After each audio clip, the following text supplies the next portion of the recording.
Hello everyone, Bernie Marcello here in the aftermath of Mississippi State's 75-68 loss to Ole Miss in Tad Smith Coliseum Wednesday night here in Oxford. A game that Mississippi State got down early, really couldn't find a lot of consistency. There were spurts where it seemed like State was, they obviously got within striking distance, but they just could not get over that hump, so to speak. They got within 3 points a couple of times in the last 5 minutes.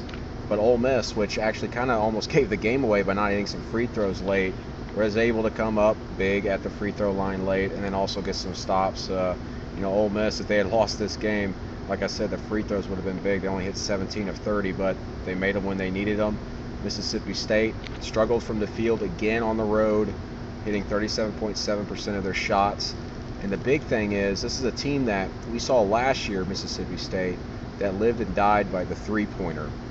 That hasn't really been the case this season, but you notice there about 15 minutes of the first half into the game, oh boy, this could be one of those games where State's going to live and die by the three, because they took 15 three-pointers in the first half. It was only 5 for 15, finished 10 for 29, which is actually a good percentage, but for a team that's got so much size in that front court, Arnett Moultrie, Renardo Sidney, to take 29 three-pointers, and I know they were down most of the second half, and to take 29 three-pointers, that's not their strength, and it showed here tonight. The big story, though, for Ole Miss and in this game was Reginald Buckner. The Ole Miss front forward just played the game of his life, hit his first 7 shots, finished 8 for 10, scored 19 points and had 15 rebounds, and he actually left 7 free throws on the court out there. It was 3 for 10 from the free throw line. Could have had more points there, but Buckner just played out of his mind, and he really kind of took it to Moultrie and took it to Sidney tonight. And that front court was very, very athletic, very versatile. They also had some jumpers, but they attacked those forwards. They got Sidney in foul trouble early. He had 4 fouls. Arnett Moultrie only had 3, but what they did with Moultrie is they limited him to some touches. He only had 2 shot attempts in the first half, finished with 8. Moultrie finished with his 10th double-double of the season, 10 points, 12 rebounds, but he was limited in that first half, limited for most of the early part of the second half, and State fell for the first time all season when he reaches double-double.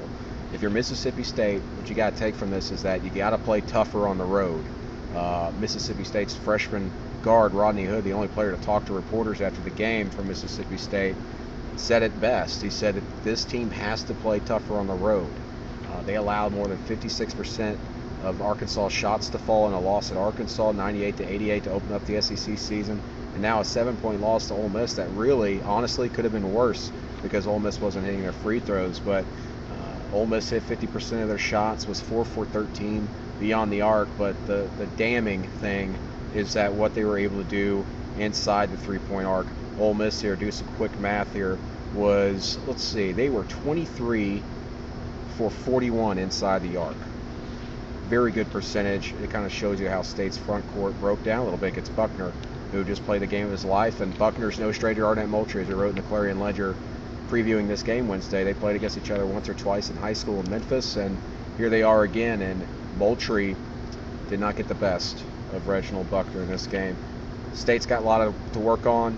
Obviously, Rodney Hood got out of his slump. He was 0 for 6 in the Alabama game. He scored 13 points on 5 for 10 shooting tonight, but and Renardo Sidney had a pretty good game, 17 points, 9 boards, but he wasn't very good on defense.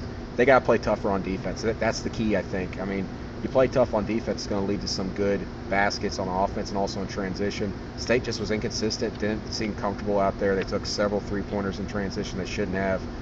Rick Stansbury didn't like that. And D. Bost, a guy who's been averaging 21 points in 3 games in Oxford in his career, finished with 15, but 8 of those points came in the last 42 seconds when the game was seemingly out of hand. So a lot of work on for State. It's obviously not the end of the season, but they've got a very tough game at Vanderbilt coming up Saturday at 6 o'clock on ESPN2. That's a game that Vandy, you figure, will be playing for a national ranking of their own, and they're going to be pretty pumped up.